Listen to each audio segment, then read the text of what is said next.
حدیث میں آتا ہے، ارشاد ہے مدنی کریم صلی اللہ علیہ وسلم کا کہ بعض لوگ اللہ کی زمین پہ چلتے ہیں، بعض لوگ اللہ کی زمین پہ چلتے ہیں اور زمین اللہ سے یہ اجازت مانگتی ہے، پروردگار اگر اجازت ہو میں اس کو نگل جاؤں، میں نہیں چاہتی کہ اس کے منحوس قدم مجھ پہ پڑتے رہیں، اجازت ملے میں اس کو لقمہ بنا کر کے نگل جاؤں، اس کو زمین کی تہ میں لے آؤں۔ اور ایک اور ارشاد ہے حضور کریم صلی اللہ علیہ وسلم کا، یوں فرمایا کہ جب قوم کے اندر 3 چیزیں ہو جائیں، جب کسی قوم میں 3 عادتیں، 3 خصلتیں، 3 برائیاں پیدا ہو جائیں تو سرکار مدینہ صلی اللہ علیہ وسلم نے فرمایا وہ قوم پھر زمین کے اوپر بسنے کے لائق نہیں رہتی، اس قوم کو زمین کے اندر غرق ہو جانا چاہیے۔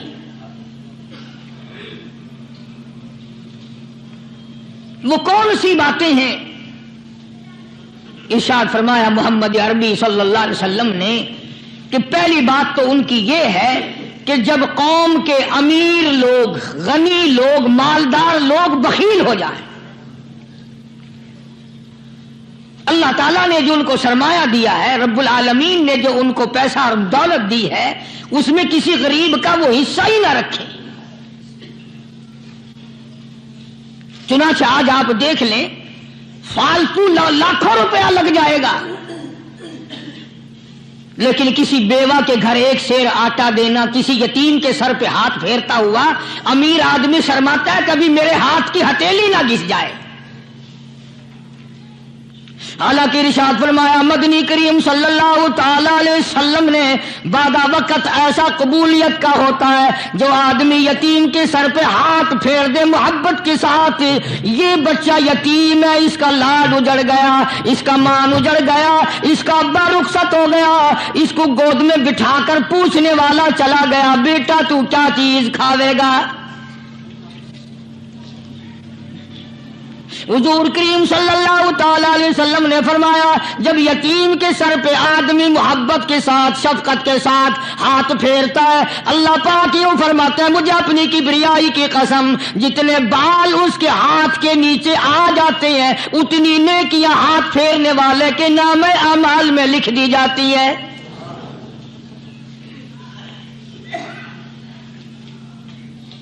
مگر ہمارے یہاں دستور نہیں، غریب کو مارو اور نیچا کرو اسے۔ جناب مدنی کریم صلی اللہ تعالی علیہ وسلم تشریف لے جا رہے ہیں، راستے میں کچھ بچوں کو کھیلتے ہوئے آپ نے دیکھ لیا، بڑے خوشی سے چھلانگے لگا رہے ہیں، بچے کھیل رہے ہیں، ایک بچہ دیوار کے ساتھ بالکل مونجھا غمزدہ پریشان کھڑا ہے۔ حضور کریم صلی اللہ تعالی علیہ وسلم کی نگاہ مبارک اس بچے پہ پڑ گئی، آپ نے قریب تشریف لا کر اس سے پوچھا او بچے، سارے بچے کھیل رہے ہیں تو کیوں نہیں کھیلتا؟ کہنے لگا میرا کھلانے والا دنیا سے چلا گیا، کیسے کھیلوں؟ ابا نہیں، اماں نہیں، ہر وقت پریشان رہتا ہوں، لوگوں کے دروازوں پہ چوکھٹوں پہ دھکے کھاتا ہوں۔ آپ مدنی کریم صلی اللہ تعالی علیہ وسلم نے رحمت والے ہاتھ سے اس یتیم کی انگلی پکڑی اور اپنے ساتھ پیار کرتے ہوئے تشریف لے آئے، فرمایا جناب عائشہ صدیقہ رضی اللہ تعالی عنہا سے اللہ والی آج اللہ پاک نے تجھے بڑی غنیمت بخشی ہے، بڑی دولت دی ہے، عید کا دن ہے، میں عید کی نماز کے لیے جا رہا تھا، بچے سارے خوشیاں منا رہے تھے، یہ بچہ دیکھا میں نے بڑا غمزدہ کھڑا تھا، بڑا پریشان کھڑا تھا، اب میں نے اس سے پوچھا آج عید کا دن ہے تو خوشی کیوں نہیں مناتا؟ بچہ نے جواب دیا میری خوشی منانے والے دونوں ہی چلے گئے۔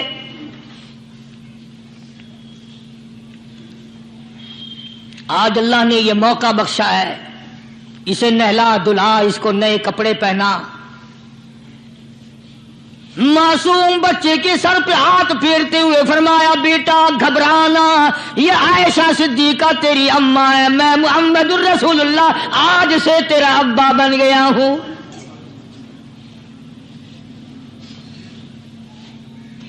नहलाया धुलाया, खिलाया पिलाया, हंसाया, उसे बुलाया, साथ लेकर जब हुजूर करीम सल्लल्लाहु ताला अलैहि वसल्लम उन बच्चों के पास से फिर गुजरे जो पहले खेल रहे थे।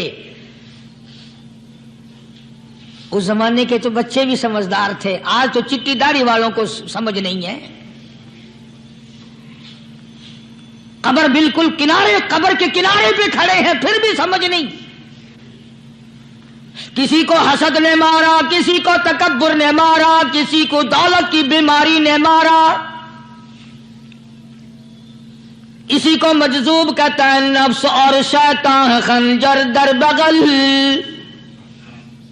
कोई आदमी अपने बारे में इत्मीनान न करे कि मेरा मामला ठीक हो गया, न जाने आखिरी वक्त में क्या बन जाएगी। एक अल्लाह वाले का इंतकाल होने लगा, आखिरी वक्त है। खानदान उस अल्लाह वाले का चारों तरफ बैठा हुआ है, मुरीदीन बैठे हुए हैं, अल्लाह वाले के चारों तरफ हल्का बैठा हुआ, आखिरी वक्त है। अरबी जुबान में जिसका तर्जमा ये है, उसकी जुबान से एक बात निकलती है, अभी नहीं, अभी नहीं, अभी नहीं, अभी नहीं, अभी नहीं। मरने के बाद किसी ने ख्वाब में देखा तो पूछा, हजरत जी दुनिया दुरूद शरीफ पढ़ती है, मरते वक्त कलमा पढ़ते हैं, अल्लाह अल्लाह करते हैं, ये आप अभी नहीं क्या फरमा रहे थे? तो यूं फरमाया, तुम्हें क्या मालूम है, शैतान मेरे सामने खड़ा था और कहता था मैंने दुनिया को फंसाया, दुनिया को वरगलाया, दुनिया को बहकाया, तू मेरे फंदे से फंस गया, तेरे इल्म ने, तेरी नेकी ने बचा लिया। तो मैं कहता था जालिम अभी तो सांस आ रही है, ना जाने क्या बनेगी, अभी नहीं, अभी नहीं, अभी नहीं।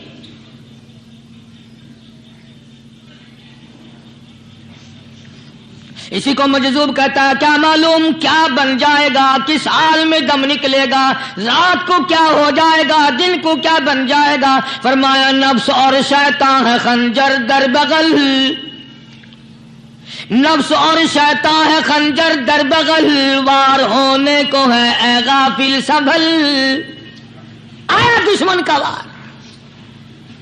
4 नमाजें पढ़ी, बाकी सारी दुनिया काफिर नजर आने लग जाती है। मैं नमाजी हूं, ये सारे बेईमान फिरते हैं।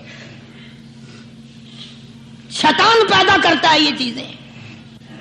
अगर अल्लाह नाम पे थोड़ी सी कभी खैरात कर दी तो बहाने लोगों के सामने जिक्र हो रहा है, अजी आजकल तो हमारे कारोबार नहीं, वरना इंशाअल्लाह फला मस्जिद जो है ना ये हमने बनाई थी। बहाने बताना। इसलिए मजजूब कहता है, घबराया ना कर और अपने आप को इत्मीनान न दिलाया कर। कहता नफ्स और शैतान है खंजर दर बगल, वार होने को है ए गाफिल संभल। चला शैतान का खंजर, चला शैतान का खंजर, लगाया उसने दाव, लगाया उसने दाव।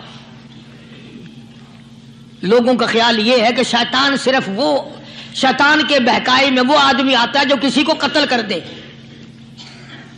लोगों के नजदीक सिर्फ जिना करना गुनाह है, कत्ल करना गुनाह है, चोरी करना गुनाह है, डाका मारना गुनाह है, और चौथी चीज गुनाह ही कोई नहीं।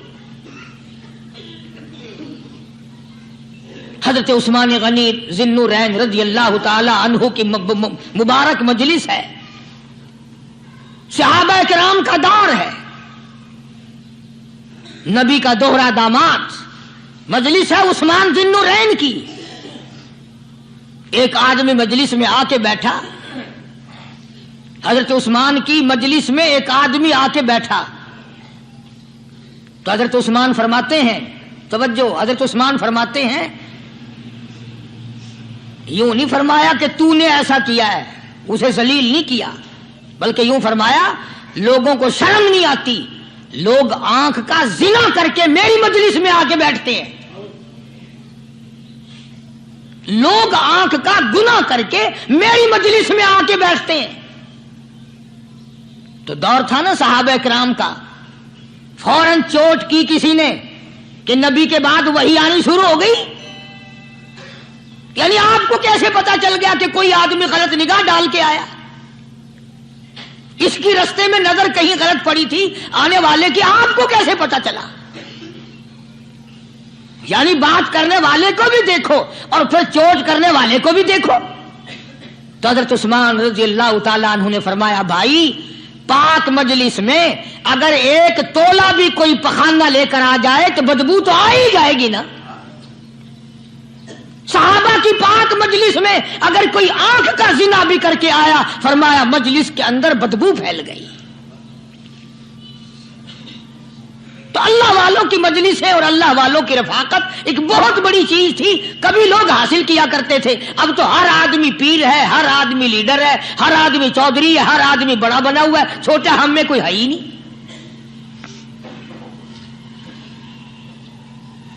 और इन वलियों की भी अलग अलग विचारों की रमजें होती हैं। उलमा किराम ने लिखा है, हजरत ख्वाजा बाकी बिल्ला रहमतुल्लाह अलैह दिल्ली में मजार है, बहुत बड़े बुजुर्ग गुजरे हैं। देखो मैं जिक्र खैर कर रहा हूं ना, कई लोग तुम्हें निकलते हुए टांगे वाले, घोड़े वाले, रक्षे वाले कहते हैं कारी अली वलियों को नहीं मानता। मैं ये जिक्र खैर वलियों ही का तो कर रहा हूं। बात सिर्फ इतनी है, तुम्हें अच्छी लगे ये बुरी लगे, मैं नंगों को नहीं मानता। मेरे नजदीक वली वो है जिसकी रग रस से, नस नस से, खून के कतरे कतरे से, हर अदा से, हर सुन्नत से, हर तरीके से मोहम्मद अरबी सल्लल्लाहु अलैहि वसल्लम की सुन्नत जिंदा होता हो। मैं उसको वली नहीं मानता जो कपड़ों से नंगा फिरता हो।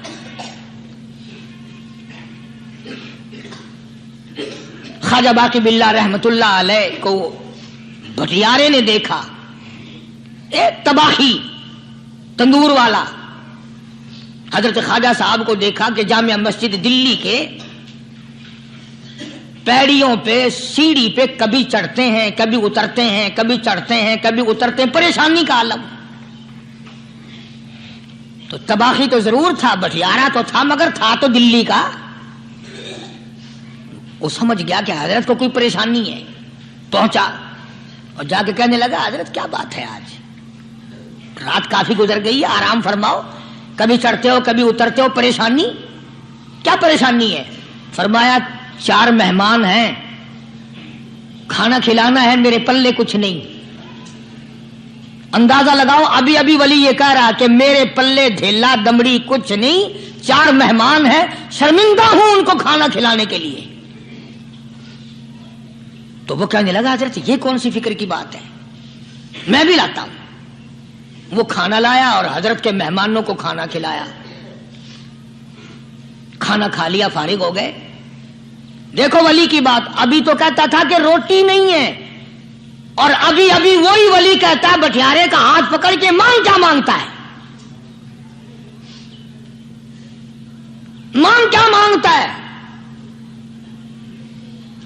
अब तेरे जैसा अगर वहां होता तो कहता कि जी कोई गवर्नरी शर्वनरी दिलाओ, असेंबली की मेंबरी दिलाओ। कोई तोड़े इलाके का ढेर सियाना हो गया तो आख्या कि जी मैं को बई पर ना दो, पहली पुरानी थी गई है, हूं मैं को कोई नवी लावी चा पर ना हो। यह शय मंगनी है, और क्या मंगे। ख्वाजा बाकी बिल्ला रहमतुल्लाह अलैह भटियारे का हाथ पकड़े खड़े हैं, फरमाने लगे, मांग क्या मांगता है। वो तबाही भी दिल्ली का था ना। कहने लगा, हजरत बस अल्लाह का दिया सब कुछ है, बस आप रहने दें। फरमाया नहीं नहीं, मांग क्या मांगता है। उसने कहा, हजरत फिर अगर देने पे ही आए हो ना, और अगर इतना ही दरियाए करम जोश में है और आप देने का जज्बा लिए हुए हैं, फिर मुझे अपने जैसा बना दो, अपने जैसा बना दो। क्या मांगा है, मुझे अपने जैसा बना दो। फरमाया नहीं बर्दाश्त कर सकेगा। कहने लगा, फिर पूछते क्यों हो क्या मांगता है, जब देना ही कुछ नहीं तो पूछते क्यों हो, अगर देने पे आए हो अपने जैसा बना दो। यूं लिखा है कि ख्वाजा बाकी बिल्ला ने उस भटियारे को अपने सीने से लगा करके थोड़ा सा दबाया, तब पटाख करके रूह निकल गई भटियारे की।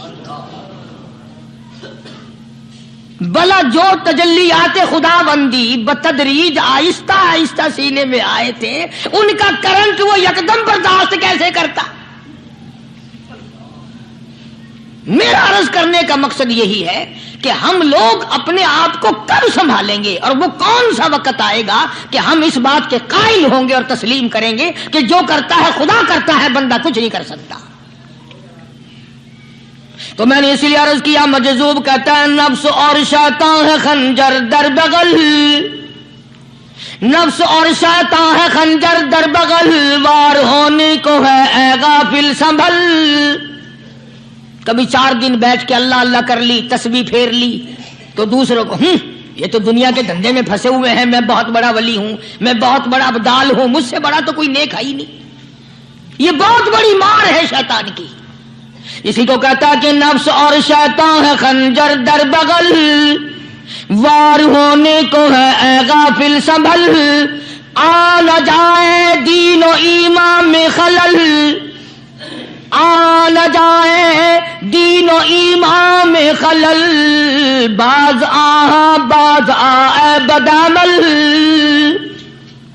کچھ تو سوچ، کس کی تو پیداوار ہے، کس نے تجھے بنایا، کس نے تجھے یہ آنکھیں دی، کس نے یہ لب دیے، کس نے یہ دل دیا، کس نے یہ دماغ دیا، کس نے یہ شعور بخشا، کس نے یہ ساری چیزیں عطا فرمائی؟ اللہ پاک کی ذات فرماتی ہے او لوگو، مجھے بھی بڑا دکھ لگتا ہے، مجھے بھی بڑا صدمہ ہوتا ہے، میرا قہر جوش میں آ جاتا ہے جب پیاری شکل بناؤں میں، پیاری صورت بنائی میں نے، پیارا ماتھا سونی شکل بنائی میں نے، جب میری چوکھٹ کے سوا دوسروں کے دروازے پہ جا کے تو ماتھا رکھتا ہے، فرمایا میرا قہر جوش میں آتا ہے تجھے برباد کر دوں۔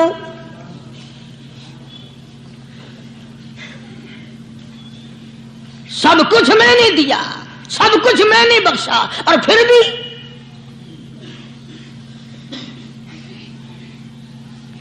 شاہ عبد القدوس گنگوہی رحمت اللہ علیہ بہت بڑے بزرگوں میں سے گزرے ہیں،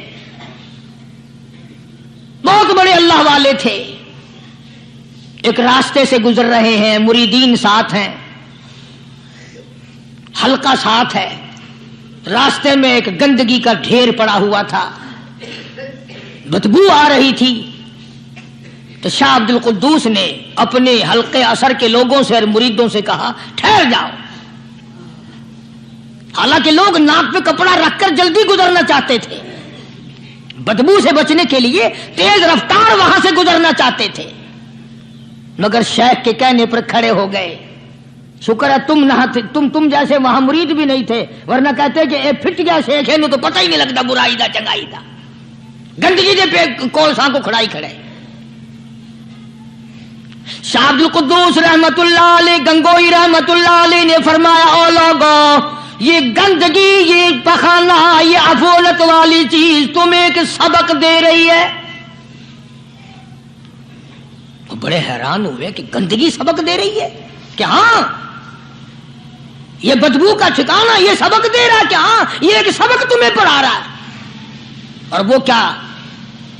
شیخ فرمانے لگے یہ گندگی تم سے کہتی ہے او لوگو، کل سے پہلے میں مٹھائی کی صورت میں حلوائی کی تھال میں رکھا ہوا تھا، جو دیکھتا تھا اس کے منہ میں پانی آ جاتا تھا، حلوے کی صورت میں تھا، جلیبی کی صورت میں تھا، امرتی کی صورت میں تھا، اور اے گندگی کا ڈھیر لوگوں تم سے یہ کہتا ہے کل میں فروٹ والے کی ٹوکری میں رکھا ہوا تھا، اناج کی شکل میں تھا، غلے کی شکل میں تھا، پھل کی شکل میں تھا، فروٹ کی شکل میں تھا، مٹھائی کی صورت میں تھا، جو مجھے دیکھتا تھا اس کو میں پیارا لگتا تھا، میری چاہت معلوم ہوتی تھی، میری ضرورت معلوم ہوتی تھی، جو دیکھتا تھا منہ میں پانی آ جاتا تھا۔ او انسان، ایک رات تیرے پیٹ میں جانے کا اتفاق ہوا، او انسان آ دیکھ لے میرا کیا حال بن گیا۔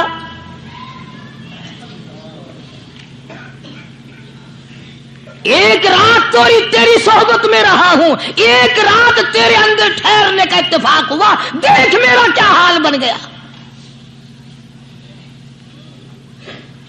ہر شخص مجھ سے نفرت کرتا ہے، مجھ سے بدبو کی وجہ سے نفرت کرتا ہے، ناک پہ کپڑا رکھتا ہے، میرا کیا حال بن گیا؟ اور بندے تجھے 40 50 60 سال گزر گئے، تو نے اپنے اندر خوشبو پیدا کرنے کی کوشش نہ کی، تیرا